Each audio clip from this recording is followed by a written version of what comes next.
नमस्कार, स्वागत है आपको आपके अपने YouTube channel SGY science classes में और मैं हूं राम मूर्ति। तो साथियों, आज के इस वीडियो सीरीज़ में एक बार फिर से हम लेके आए हैं BPSC TRE 4 के लिए BPSC TRE में पूछे गए प्रीवियस ईयर क्वेश्चंस का एक श्रृंखला, और इसमें हम लोग हिस्ट्री के क्वेश्चंस का विश्लेषण करने जा रहे हैं। तो चलिए बिना देरी किए शुरू करते हैं अपने इस पाठशाला को। लेकिन शुरू करने से पहले आपसे एक छोटा सा रिक्वेस्ट है कि यदि आप हमारे इस चैनल पर नए हैं तो इसे सब्सक्राइब करके बेल आइकन को दबा दें, और यदि आपको हमारा ये वीडियो अच्छा लगे तो इसे लाइक करके दोस्तों को भी शेयर करें। तो ये रहा आज का पहला प्रश्न आपके स्क्रीन बोर्ड पर, और आप यहाँ देख रहे हैं ये प्रश्न BPSC TRE 2 में 10 दिसंबर 2023 को पेपर 3 में पूछा गया है। प्रश्न कहता है कि मगध और अंग के मैदान निम्नलिखित में से किसके हिस्से है? ऊपरी गंगा के मैदान का, मध्य गंगा का मैदान, निम्न गंगा का मैदान, उपरोक्त में से एक से अधिक या उपरोक्त में से कोई नहीं। हमसे पूछा गया है कि मगध और अंग, तो मगध और अंग जो है ये मध्य गंगा का भाग है। किसका है? मध्य गंगा का मैदान का एक भाग है मगध और अंग। आप यहाँ पर इसका विश्लेषण देख सकते हैं। मध्य गंगा के मैदानी पूर्वी उत्तर प्रदेश और संपूर्ण बिहार तक फैला है। इसकी औसत ऊंचाई 50 से 100 मीटर तक है। मगध और अंग मध्य गंगा मैदान का भाग में स्थित है। मध्य गंगा का मैदान कृषि के लिए प्रसिद्ध है, यानी मगध और अंग जो है ये मध्य गंगा मैदान में स्थित है। और मध्य गंगा मैदान किसके लिए प्रसिद्ध है? कृषि के लिए। किसके लिए? कृषि के लिए प्रसिद्ध है। आपको बतला दे कि ये जो मगध है, मगध और अंग जो है ये महाजनपद है। ये दोनों क्या हैं? ये महाजनपद है। महाजनपद है। अब ये महाजनपद 3 शब्दों के मिल से बना है। पहली बात तो जन का मतलब होता है व्यक्ति या कबीला। व्यक्ति या कबीला, जहाँ पर व्यक्ति या कबीला रहता है उसे हम लोग कहते हैं जनपद। जहाँ पर व्यक्ति या कबीला रहता है उसे क्या कहते हैं? जनपद। कबीला का रहने का स्थान, कबीला के निवास स्थान, निवास स्थान क्या कहलाता है? जनपद कहलाता है। अब ये क्या है? महाजनपद जो है ये क्षेत्रीय राज्य है। क्या है ये? क्षेत्रीय राज्य है। इस बात को याद रखेंगे। ये महाजनपद क्या है? ये एक क्षेत्रीय राज्य है। और अगर हम बात करें कितने महाजनपद हैं, तो 16 महाजनपद है।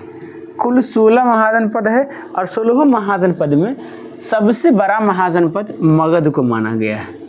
किसको? मगध को ना। चलिए अब हम लोग अगले प्रश्न की ओर चलते हैं। तो अगला प्रश्न ये रहा आपके स्क्रीन बोर्ड पर। इसे पढ़ेंगे और जवाब देंगे क्या होने वाला है इसका सही आंसर। प्रश्न कहता है कि कौटिल्य किस स्थान में राजनीतिक विज्ञान और अर्थशास्त्र के प्राध्यापक थे? नालंदा, पाटलिपुत्र, तक्षशिला, उपरोक्त में से एक से अधिक या उपरोक्त में से कोई नहीं। तो कौटिल्य जो है वो तक्षशिला विश्वविद्यालय में, कहाँ? तक्षशिला विश्वविद्यालय में एक राजनीति विज्ञान और अर्थशास्त्र के प्राध्यापक के रूप में कार्य किए थे। आपकी जानकारी के लिए बता दें कि तक्षशिला विश्वविद्यालय कहाँ है? अभी फिलहाल में ये पाकिस्तान में है। तक्षशिला विश्वविद्यालय कहाँ है? पाकिस्तान में। याद रखेंगे इस बात को। आप यहाँ देख सकते हैं कि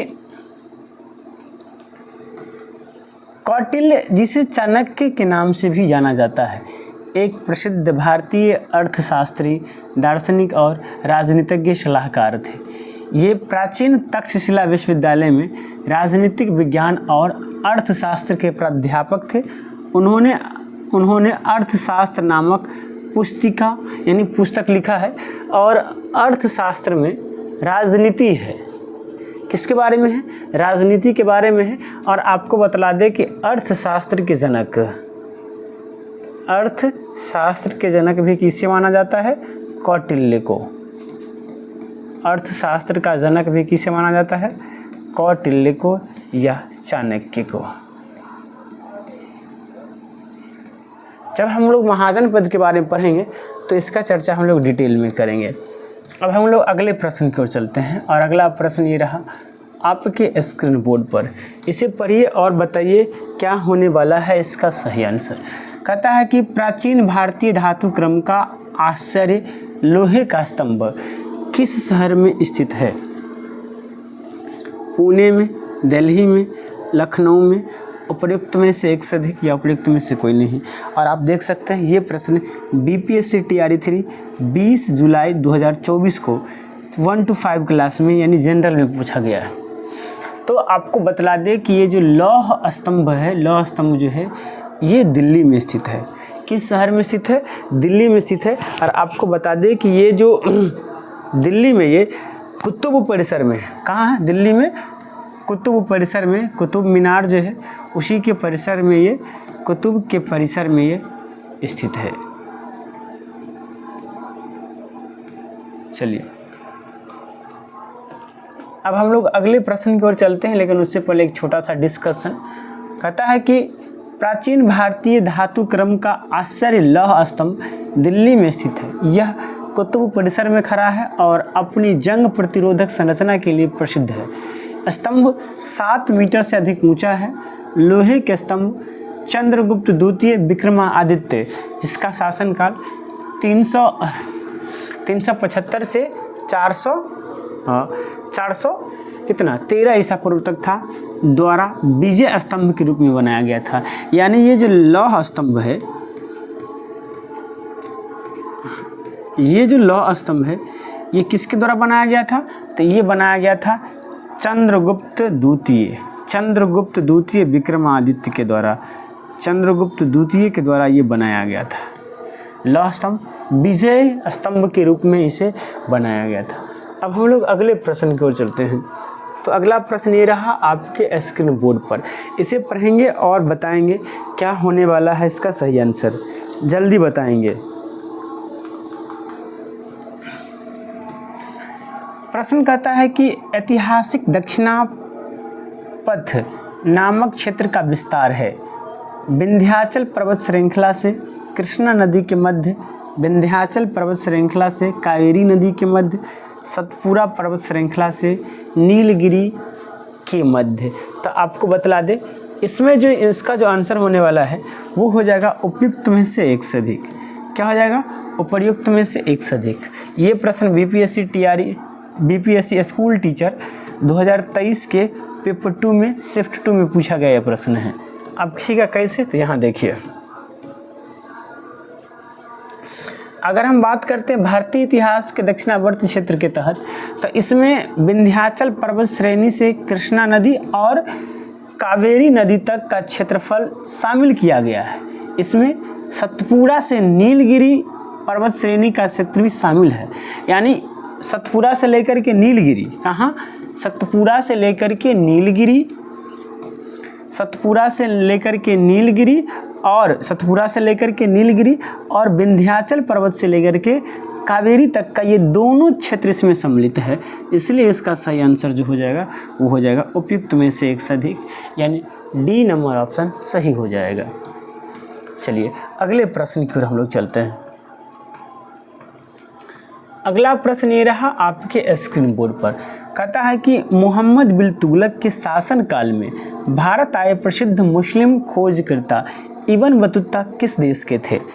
अफ़गानिस्तान के, मोरक्को के, इराक के, उपयुक्त में से एक से अधिक या उपयुक्त में से कोई नहीं। ये प्रश्न BPSC teacher 2023 paper 2 shift first में पूछा गया है।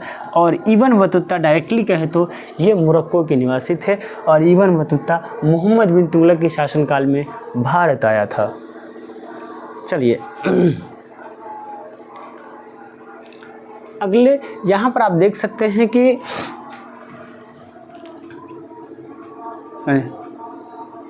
सल्तनत कालीन तुगलक वंशी शासक मोहम्मद बिन तुगलक के शासनकाल में आए प्रसिद्ध खोजकर्ता एवं यात्री इब्न बतूता अफ्रीका के मोरक्को के निवासी थे। कहाँ के थे? अफ्रीका कॉन्टिनेंट के मोरक्को के निवासी थे। वह मध्य एशिया के मार्ग से होते हुए भारत के सिंध प्रांत में वर्ष 1333 में पहुंचा था।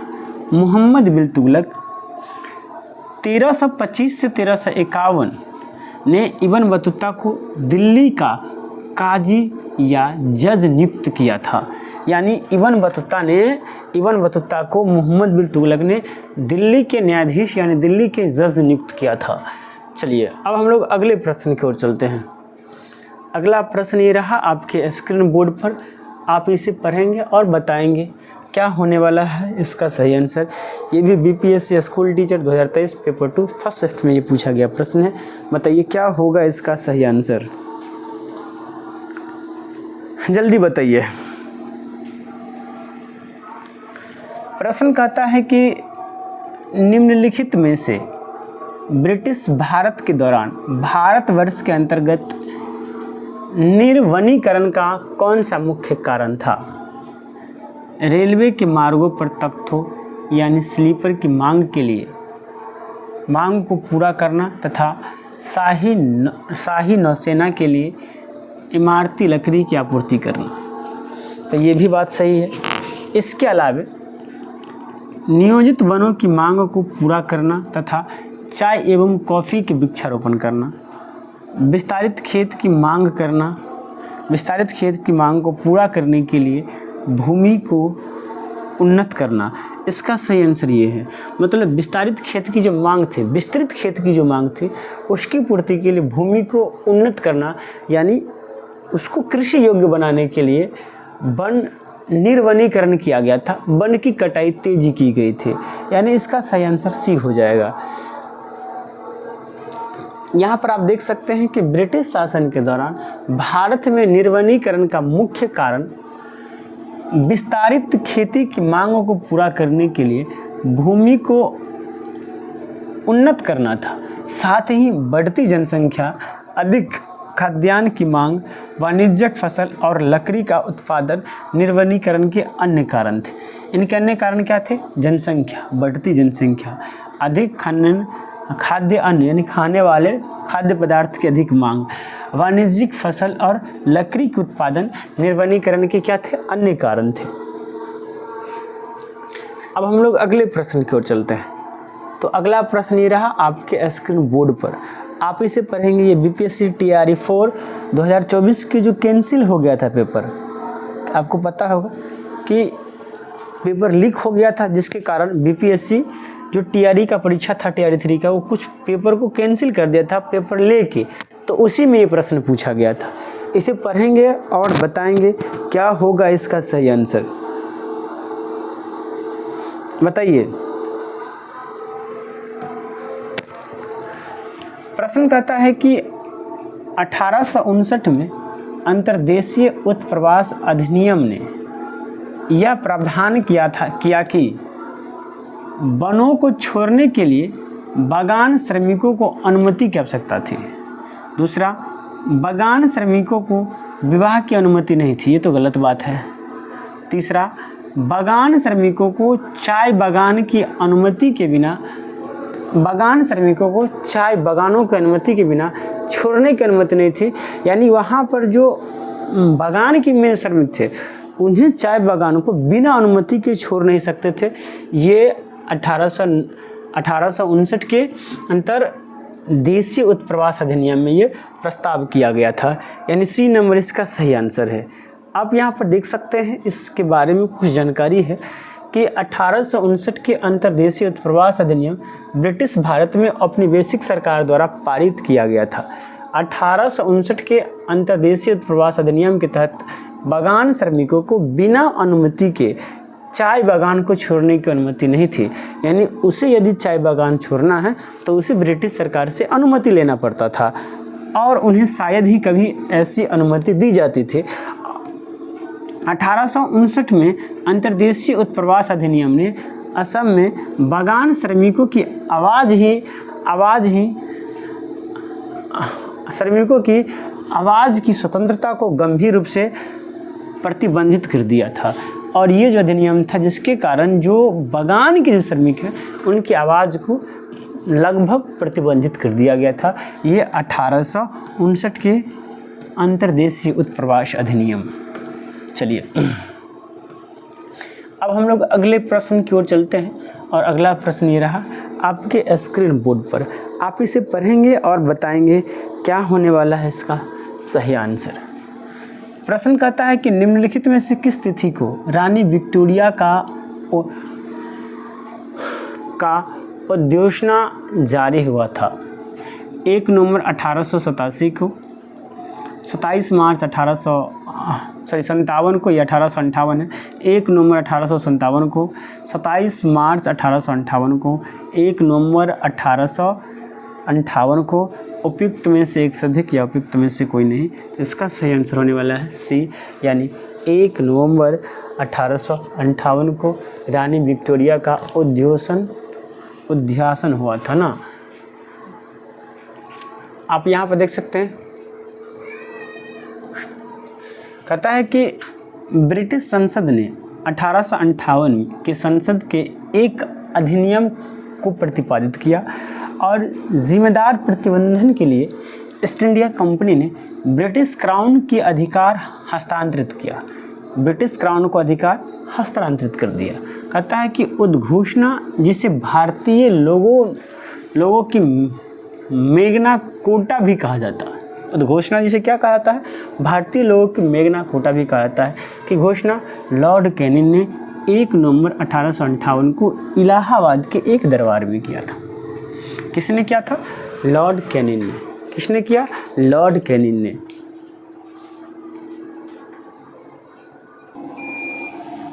तो लॉर्ड कैनिंग ने 1 नवंबर 1858 को इलाहाबाद के एक दरबार में इसका उद्घोषणा किया था। इसे मेग्ना कार्टा भी कहा जाता है। चलिए अब हम लोग अगले प्रश्न की ओर चलते हैं और अगला प्रश्न ये रहा आपके स्क्रीन बोर्ड पर। इसे पढ़ेंगे और जवाब देंगे क्या होने वाला है इसका सही आंसर। जल्दी बताएंगे।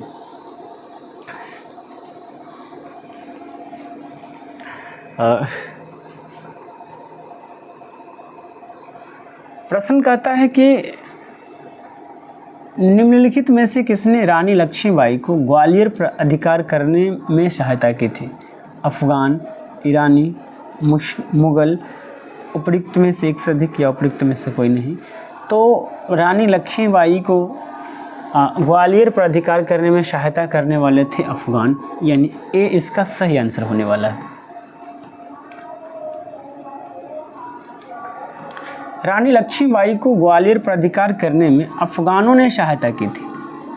1857 की क्रांति में महारानी लक्ष्मीबाई ने फिरंगियों से लोहा लेने के लिए बंदा नवाब अली बहादुर द्वितीय को, जिन्हें वे अपना भाई मानती थी, को एक पत्र लिखकर राखी भेजकर उसकी लाज रखने को कहा। बंदा बहादुर ने 10,000 सैनिकों के साथ झांसी लड़ने के लिए पहुंच गए थे। यानी बंदा बहादुर को, यानी जो ये बंदा नवाब अली जो थे उसे ये राखी भेजी और कहा कि आप मेरे भाई हैं और आप मेरे लाज की रक्षा करेंगे। और इस प्रकार से बंदा बहादुर ने रानी लक्ष्मीबाई को ग्वालियर पर अधिकार करने में सहायता की और वो 10,000 सैनिक लेके रानी लक्ष्मीबाई के सपोर्ट की।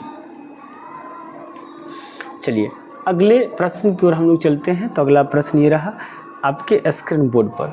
इसे पढ़ेंगे और जवाब देंगे क्या रहने वाला है इसका सही आंसर, क्योंकि ये प्रश्न भी बीपीएससी स्कूल टीचर में पूछा गया है। कहता है कि 1857 के विद्रोह को किसके द्वारा पहली बार भारतीय स्वतंत्रता संग्राम के रूप में वर्णित किया गया था? बीडी सावरकर, बाल गंगाधर तिलक, आरसी मजूमदार, उपयुक्त में से एक से अधिक या उपयुक्त में से कोई नहीं। जल्दी बताएंगे क्या होने वाला है इसका सही आंसर। सब लोग बताएंगे क्या होने वाला है इसका सही आंसर। तो इसका सही आंसर हो जाएगा बीडी सावरकर। बीडी सावरकर ने 1857 की क्रांति को भारतीय स्वतंत्रता की प्रथम क्रांति के रूप में वर्णित किए थे। आप यहाँ पर देख सकते हैं 1857 के विद्रोह को बी डी सावरकर द्वारा पहली बार प्रथम भारतीय स्वतंत्रता संग्राम के रूप में वर्णित किया गया था।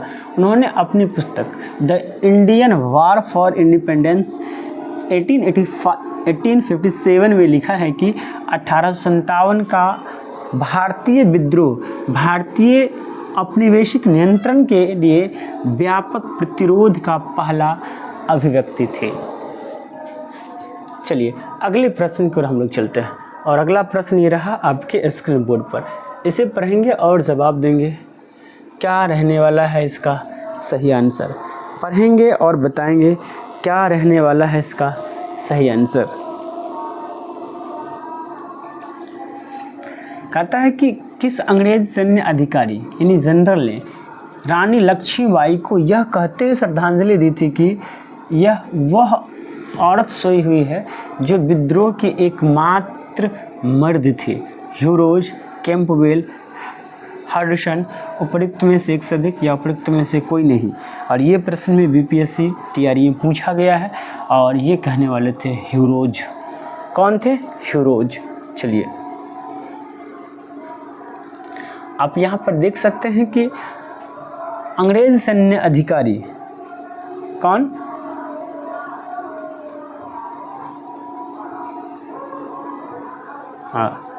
अंग्रेज सैन्य अधिकारी जनरल ह्यूरोज ने झांसी की रानी लक्ष्मीबाई को यह कहते हुए श्रद्धांजलि दी थी कि यह वह औरत सोई हुई है जो विद्रोहों में एकमात्र मर्द थी। 17 जून 1858 को ग्वालियर के पास कोटा के सराय में अंग्रेज़ों से लड़ते हुए रानी लक्ष्मीबाई की मृत्यु हुई थी। यानी याद रखेंगे रानी लक्ष्मीबाई की मृत्यु कब हुई थी? 17 जून 1858 को। कहाँ हुआ था? ग्वालियर में। इनकी मृत्यु कहाँ हुआ था? ग्वालियर इनकी मृत्यु हुआ था। और किससे लड़ते समय? तो अंग्रेजों से लड़ते समय। चलिए अगले प्रश्न की ओर जब हम लोग चलते हैं तो अगला प्रश्न ये रहा आपके स्क्रीन बोर्ड पर।